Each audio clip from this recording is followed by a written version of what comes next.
Selamat pagi. Okey, kita pergi kepada slide PowerPoint tadi. Okey, yang ini. Okey, soalan STPM 2012 6C Ini soalan pasir, soalan sebenar Okey, tengok yang berikut ialah situasi urus niaga bagi beberapa buah syarikat. Pada tahun 2011, syarikat Anakku Press yang berhak menerima langganan majalah Anakku Sayang bernilai RM24,000 secara tunai. Daripada jumlah itu 30% ialah langgaran untuk 2012. Jadi maksudnya tahun depan punya. Jadi yang kita sekarang berada di tahun 2012. Jadi tahun ni punya cuma 70% saja. Pada 31 Disember 2011, majalah keluaran Disember bernilai RM2,000 masih belum dihantar kepada pelanggan. Kalau kita pergi kepada soalan, dia kata, bagi setiap situasi urus niaga di atas, kenal pasti titik pengiktirafan hasil. Bila tu kita nak iktiraf. Yang kedua, hitung hasil perlu diiktiraf bagi tahun perekonomian semasa. Kalau ikut yang pertama ni, Okey, kalau ikut soalan yang pertama ni, tahun semasa adalah 2011. Lepas tu dia minta kamu sediakan catatan jurnal. Okey, jadi dekat sini kita balik pada soalan 1. Soalan 1 ni dia pada tahun 2011. Dia dapat duit untuk langganan RM24,000. Dia kata daripada jumlah tu 30% untuk tahun depan. Jadi tahun ni sebanyak 70% sahaja. Jadi 70% kamu kena darab dengan RM24,000. Dan dia beritahu juga pada 31 Disember 2011 bernilai RM2,000 masih belum dihantar. Jadi ada RM2,000 yang pelanggan belum terima. Jadi macam mana kita nak ambil kira tu? Cuba kita tengok, saya dah sediakan jawapan dia. Kau boleh tengok saya cantumkan nombor 1, nombor 2 dan jurnal saya cantumkan, jadi memudahkan. Jadi kamu tengok dekat sini yang saya dah tulis jawapan dia. Kalau ikut jawapan sebenar dia tak buat macam ni. Dia akan buat satu persatu. Kamu agak payah nak tengok lah. Jadi saya buat satu persatu jawapan ni. Kamu jangan risaulah. Saya hantar kat grup. Saya snap sekejap, hantar ke grup. Kalau siapa nak tengok di grup pun boleh jawapan ni. Jawapan ni ada 2 slide lah. Ya, saya snap dulu, hantar ke grup. Jawapan ni gabung ketiga-tiga sub dia, sub soalan tu. Okey, kita tengok yang pertama tadi. Dia kata macam mana kita nak iktiraf dia, titik pengiktirafan dia.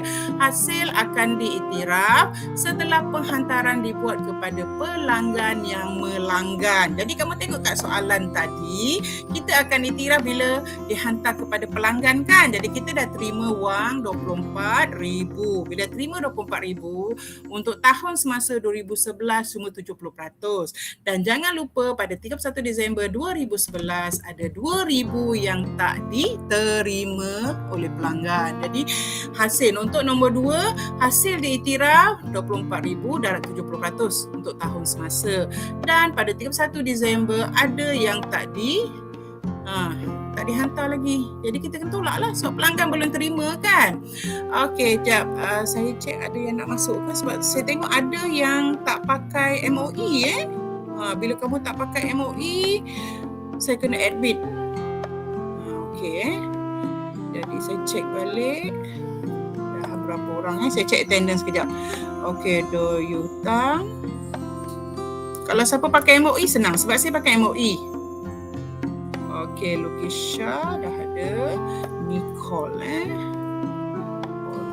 Jadi dah ada Lim Sitting, Do Yutang, Lukisha, Nicole. Jadi setakat ni ada 5 orang Okey, kita tengok siapa yang ada tulis message ni. Okey, ada yang cakap please, saya dah accept dah lah tadi. Okey, saya pergi balik kepada jawapan yang tadilah. Yang ini.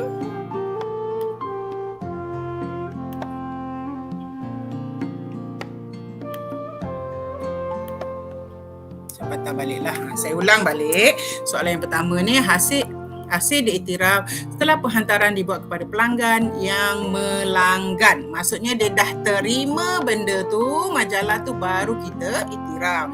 Debit terawal dia dah terima tunai RM24,000. Jadi kamu tengok yang kedua, keseluruhan yang diterima RM24,000. Tapi dia beritahu 30% adalah untuk tahun 2012, tahun depan. Jadi tahun 2011 atau tahun semasa sebanyak 70% sahaja. Jadi, dan jangan lupa per 1 Disember 2011 ada lagi yang belum terima. 2,000 belum terima. Jadi dekat sini kita tolakkan. Kita tolakkan yang 2,000 ni. Jadi kita kira dapat 14,800 hasil yang diiktiraf. Okey, setakat ni ada siapa yang nak bertanya? Belum saya teruskan. Itu yang kedua. Okey, yang ketiga diminta catatan jurnal. Okey, untuk peringkat STPM ni, dia tak banyak guna jurnal khas. Jurnal belian, jurnal jualan, jurnal perniagaan belian. Dia kurang guna. Kebanyakannya semua dia akan masuk dalam jurnal am. Jadi kamu jangan kelirulah. Ada pelajar kadang dia tetap dia nak asing kepada jurnal khas. Tak perlu. Sekarang kebanyakannya kita akan rekod di jurnal am. Jadi tak payah fikir sangat jurnal lain lah. Jadi kita rekod dekat jurnal am. Debit tunai RM24,000. Kamu terima keseluruhan sebanyak RM24,000. Kamu kena rekod. Tapi kamu pecahkan di sebelah kredit. Hasil perkhidmatan sebenarnya 14,800 saja. Lepas tu yang baki dia adalah hasil perkhidmatan terdahulu. Pelanggan belum terima lagi, kita tak iktiraf. Jadi keterangan dia jangan lupa, saya dah beritahu. Jurnal am mesti ada keterangan merekod majalah yang telah diterima oleh pelanggan. Ada siapa yang nak bertanya? Jawapan ada dekat grup. Saya dah hantar. Jadi kamu boleh tengok kemudian lah. Okey, yang kedua, saya patah balik pada soalan.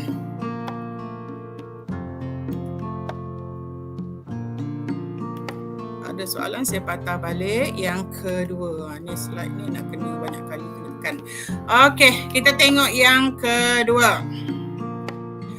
Syarikat Amirah Sdn Bhd menyediakan perkhidmatan perundingan berkaitan perakaunan dan pengauditan. Audit ni menyimak kerja-kerja perakaunan. Siapa yang esok kalau dah lulusan akaun, kamu bukan setakat kerja bidang perakaunan, kamu boleh kerja bidang audit. Audit kamu menyimak semua kerja, tapi audit ni kamu kena bersedia lah. Audit kamu nak semak kerja orang, kamu tahulah orang suka ke tak suka. Jadi kamu faham lah. Okey, kepada pelanggannya. Dalam tahun perakaunan semasa, syarikat itu menerima berapa projek perundingan, dia jadi konsultan lah, bernilai RM75,000. Walau bagaimanapun, satu projek bernilai RM10,000 masih belum dilaksanakan. Dan projek bernilai RM25,000 yang telah siap masih belum menerima bayaran daripada pelanggan. Nampak? Dia jadi perkhidmatan perundingan, dia dapat projek tu RM75,000. RM10,000 belum dibuat. RM25,000 dah siap tapi belum dapat duit. Okey, cuba kita tengok jawapan dia. Macam mana jawapan dia? Sebab kelas online saya terpaksa sediakan jawapan lah untuk memudahkan kamu kan. Kalau nak suruh kamu sedia, payah nak panggil kamu. Okey, kita tengok yang kedua. Jawapan ada di grup saya dah beritahu tadi. Hasil akan diiktiraf setelah perkhidmatan diberikan, sama ada wang diterima atau belum. Nampak tu? Hasil diiktiraf setelah perkhidmatan diberikan. Kamu dah beri perkhidmatan perundingan tu. Tak kira duit dah terima atau belum. Okey, jadi kamu tengok yang kedua, dia nak angka dia. Jadi hasil iktiraf keseluruhan projek tu RM75,000. Kamu kena tolak RM10,000. Kenapa tolak RM10,000? Sebab RM10,000 kamu belum buat lagi. Belum buat perkhidmatan tu. Jadi kena tolak lah. Jadi RM65,000 hasil yang kamu iktiraf. Yang RM25,000 duit belum dapat tu kira hutang lah kan. Walaupun kamu dah bagi tapi duit belum diterima, kita kena iktiraf juga. Jadi ini hasil tidak untuk yang kedua. Dekat jurnal am dia, kamu debitkan tunai RM50,000. Sebab apa? Kamu dapat RM50,000 saja, kan? Jadi yang RM25,000 tadi adalah akaun belum terima atau penghutang. Okey, jadi yang kredit dia, hasil perkhidmatan kamu sebenarnya sepatutnya RM65,000. Okey, hasil perkhidmatan belum terperoleh atau nama lain dia terdahulu RM10,000. merekod projek perundingan yang telah dilaksanakan. Keterangan ni apa-apa saja yang berkaitan. Dia tak mesti rigid. Ini saya bagi keterangan contoh lah. Kalau kamu ada keterangan lain yang bersesuaian pun diterima. Tak ada masalah. Ada pertanyaan tak yang kedua ni? Ada siapa yang tak faham? Yang ni agak kena fikir sikit lah. Soalan berfikir. Okey, kita patah balik kepada soalan yang ketiga pula. Kita tengok yang ketiga. Syarikat Suria Sdn Bhd melabur dalam syarikat Anugerah Sdn Bhd berjumlah RM150,000. Pada tahun 2011, syarikat Anugerah Sdn Bhd telah mengisytiharkan dividen sebanyak 7%. Okey, dividen siapa yang pernah belajar SPM pernah jumpalah di bawah topik syarikat. Okey, siapa yang melabur akan mendapat pulangan dalam bentuk dividen. Okey, walau bagaimanapun dividen itu akan dibayar pada awal tahun 2012. Kita sekarang 2011. Tapi dia dah isytiharkan sebanyak 7%. Kalau siapa pernah belajar peringkat SPM, kamu tahu dividen ada dividen interim. Dividen interim, dividen yang dibayar awal sebelum keuntungan diketahui. Ada satu lagi dividen akhir. Dividen akhir adalah dividen yang dibayar setelah keuntungan diketahui. Okey, ini di isytihar dia tak sebutlah dividen mana, jadi kita tak payah ambil tahulah. Okey, kita tengok jawapan dia. Ini jawapan yang tadi.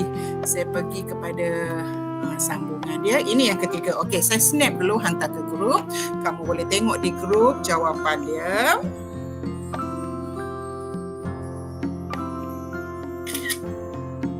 Jadi kamu tak payah risau. Jawapan dah ada di grup. Kamu cuma printkan saja masuk dalam file. Saya dah beritahu file kena ada.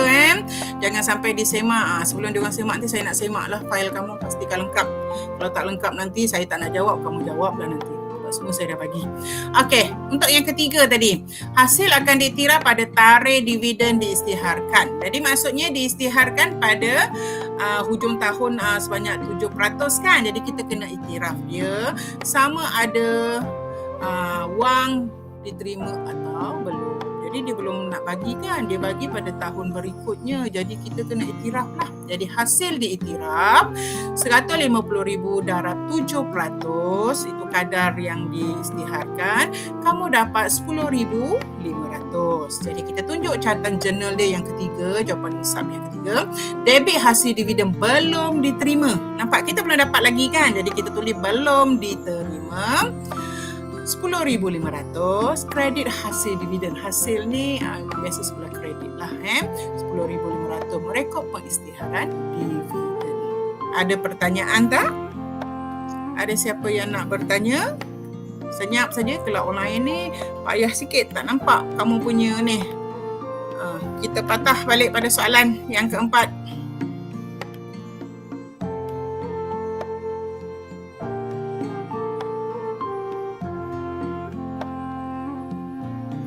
Okey, yang keempat.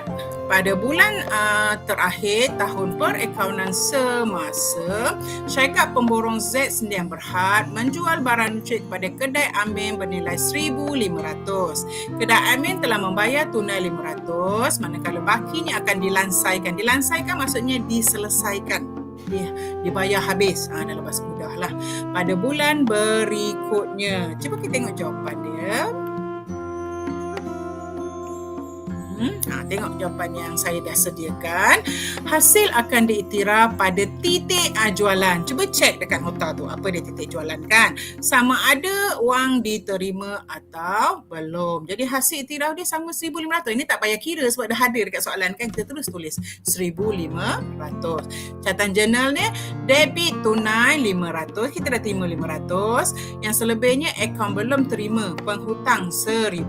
Kredit jualan RM1,500. Keterangan dia merekod jualan secara kredit. Nampak? Saya dah buat jawapan yang perlu kamu jawab semasa exam. Kalau kamu dah jawab semasa exam macam ni, sudah cantik dah jawapan kamu. Jadi senang pemeriksa nak semak. Kalau kamu tak nak buat bentuk macam ni, kamu boleh buat satu persatu.